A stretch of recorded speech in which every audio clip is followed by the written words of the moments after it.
नमस्कार दोस्तों, कैसे हैं आप सभी। स्वागत है आप सभी का ओवरचार्ट पे। आज मैं आपके लिए बहुत अहमियत मुद्दे पे आया हूं और ये बहुत इंपॉर्टेंट मुद्दा आप सभी के लिए, चाहे आप सेंटर की तैयारी करते हैं, राजस्थान की तैयारी करते हैं, अदर स्टेट की तैयारी करते हैं, किसी की करो, बहुत इंपॉर्टेंट वीडियो है। आप सबको ज़्यादा से ज़्यादा शेयर करना चाहिए इस वीडियो को, क्योंकि ये वीडियो है रेलवे रिफॉर्म 2025 के ऊपर।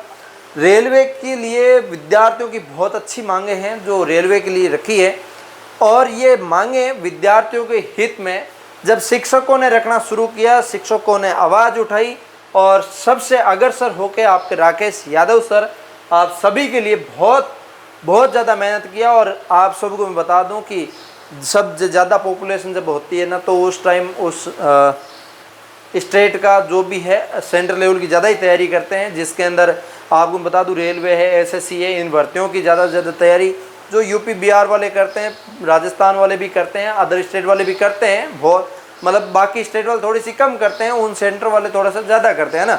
तो बात यहाँ पे ये है कि रेलवे की जब तैयारी करने की बात है तो यहाँ पे बिहार के टीचरों को यहाँ पे माना जाता है रेलवे के किंग। मैं बता दूँ कि यहाँ पे दिल्ली के टीचरों को माना जाता है कि वो अच्छे से तैयारी कराते हैं। आज के ज़माने में ऑनलाइन के अंदर आपको बता दूँ राकेश यादव सर बहुत बड़ा नाम है, और उन्होंने ये मुद्दा उठाया है रेलवे के विद्यार्थियों के लिए कि रेलवे के लिए बहुत अच्छी अपॉर्चुनिटी है, विद्यार्थियों का भी सपना सच हो जाएगा। यहाँ पे आपको भी ये आवाज़ उठाई हुई, इसका जवाब भी देना चाहिए और इसके अंदर आपको भी भाग ले लेना चाहिए कि हाँ, इनका जवाब दे दिया जाए, इनका काम कर दिया जाए।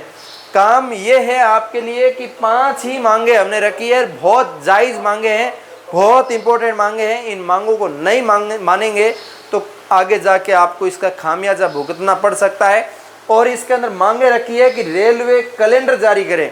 आपको मैं बता दूं कि कोई भी ऐसी संस्था नहीं है जो समय समय पे कैलेंडर जारी नहीं करती हो। सबसे टफेस्ट, सबसे मोस्ट ऑफ पावर जो एग्ज़ाम होती है यूपीएससी की होती है, वो भी अपना एक कैलेंडर जारी करती है कि इस डेट को हम एग्ज़ाम करवाएंगे, इस डेट को ये करवाएंगे।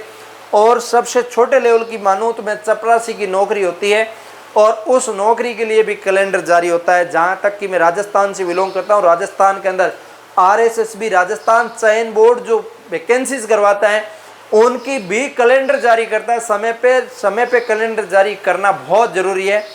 और इसके अंदर मैं आपको बता दूं कैलेंडर जारी होगा तो विद्यार्थियों के एक समय सारणी बन पाएगी, उनको तैयारी करने का एक मोटिवेशन मिल पाएगा, वो अच्छे से काम कर पाएंगे और उस पढ़ाई के ऊपर लक्ष्य बना पाएंगे, वैकेंसीज के ऊपर लक्ष्य बना पाएंगे कि मुझे इस नौकरी को ही लेना है। अन्यथा क्या होता, उनको ऐसे लग जाता है वो वैकेंसी कब आएगी, कब पेपर होंगे, कब क्या होंगे, कोई अता पता नहीं है। ऐसी कंडीशन में वो रह जाता है। तो मैं आपको बता दूं कि एक तो आपको कैलेंडर जारी करना ही पड़ेगा, ये 100% जायज़ मांग है और विद्यार्थियों की नहीं पूरे भारतवर्ष के लोगों की जायज़ मांग है। आप सबको बता दूं कि इसके अंदर तैयारी करने वाले विद्यार्थी करोड़पति विद्यार्थी नहीं है। यहाँ पे करोड़पति बाप की औलाद नहीं है। यहाँ पे गरीब झुकी झोपड़ी से उठे हुए लोग हैं और वही यहाँ पे रेलवे की तैयारी करते हैं, 10वीं 12वीं पास, ITI पास, यही तो यहाँ पे नौकरी देना चाहते हैं। तो आपको थोड़ा सा ध्यान देना होगा कैलेंडर के ऊपर।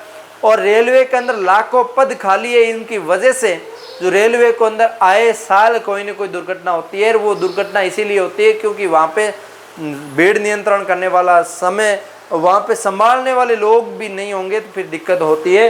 इसके बाद में बात करूँ यहाँ पे रेलवे ग्रुप डी की पोस्ट इंक्रीज करने की, आपको मैं बता दूं कि रेलवे के अंदर 3 लाख से ज़्यादा सीटें अभी तक खाली पड़ी है।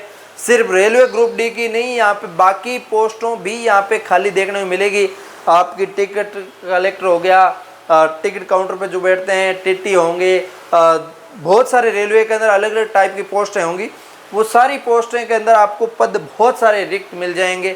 उन रिक्त पदों की आप वैकेंसी करवा सकते हैं, आपके लिए सुनहरा अवसर है। इसके अलावा रेलवे ग्रुप डी जो आपके लगते हैं विद्यार्थी, उनके अंदर भी बहुत सारी अलग अलग पोस्टें होती है। लेकिन मैं आपको बता दूं ये रेलवे ग्रुप डी की वैकेंसी जो लेटेस्ट में आई है उसके अंदर भी पद बहुत कम है, बहुत ज़्यादा कम है।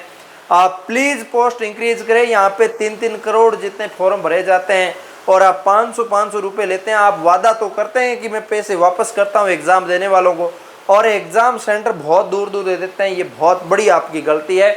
इसके बाद मैं बात करूं यहाँ पे रेलवे वेटिंग लिस्ट जारी करने की। रेलवे वेटिंग लिस्ट आप जारी करिएगा, रेलवे वेटिंग लिस्ट जारी करने का मतलब ये है कि जब रिजल्ट आ जाता है और कई विद्यार्थी पॉइंटों में रह जाते हैं पीछे, अब जब भी रिजल्ट आता है कई सारे सेलेक्ट विद्यार्थी उसके अंदर चयन हो जाते हैं, कई बार कई अलग टाइप के विद्यार्थी चयन हो जाते हैं जो ज्वाइन नहीं करते।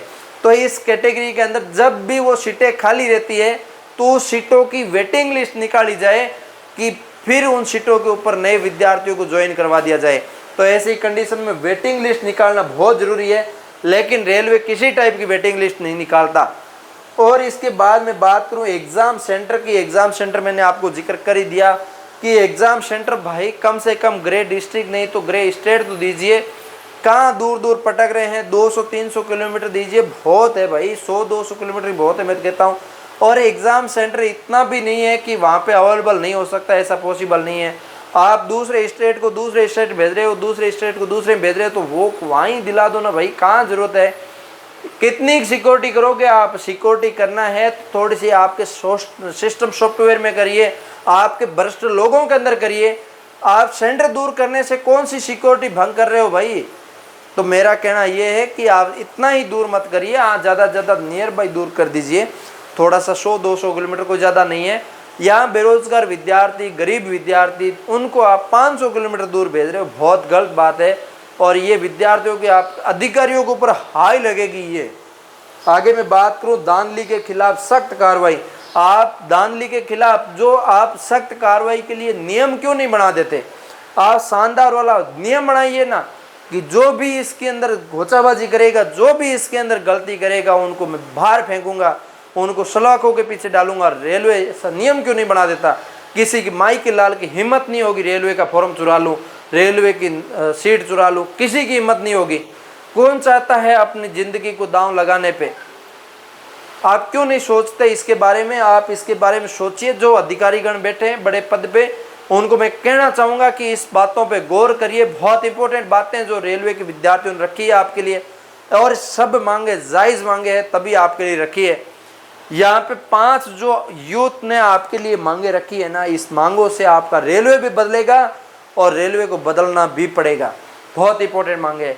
तो उम्मीद करता हूँ आप सभी के लिए कि आप सब के मैंने ये जानकारी दी है और आप सभी ज़्यादा से ज़्यादा रीट्वीट करिए और बढ़ चढ़ के हिस्सा लीजिए प्रोटेस्ट के अंदर। डिजिटल प्रोटेस्ट है। उम्मीद करता हूँ आप सभी के लिए बहुत अच्छा लगा होगा। लाइक से सब्सक्राइब करिए। मैं मिलूंगा किसी नए सेशन के साथ। तब तक के लिए जय हिंद, जय भारत।